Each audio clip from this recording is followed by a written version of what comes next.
Friends आज video आमे एमती एक पत्र विषय आलोचना करिबा जार पत्र को आमे साधारणतः खरा दिने साग करी खाई थांती एवं यहाकू आमे जूस मध्य करी पी थांती जहाँकि आपण मानक मध्यरु बहुत कम लोक जानिछंती।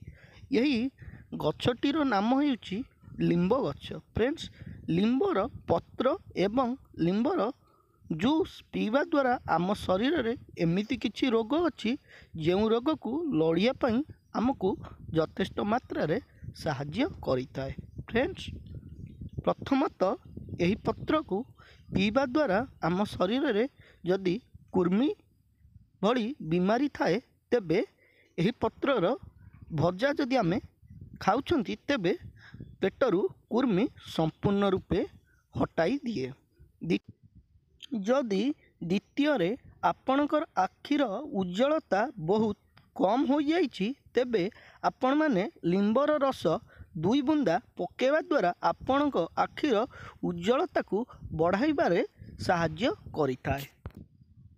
तृतीय आपणक शरीर रे बसंत चिकेन पॉक्स भली रोग पर जो स्पॉट रही है तेबे ए स्पॉट को हटेया पाई आपण माने लिंब रसर मसाज करंतु।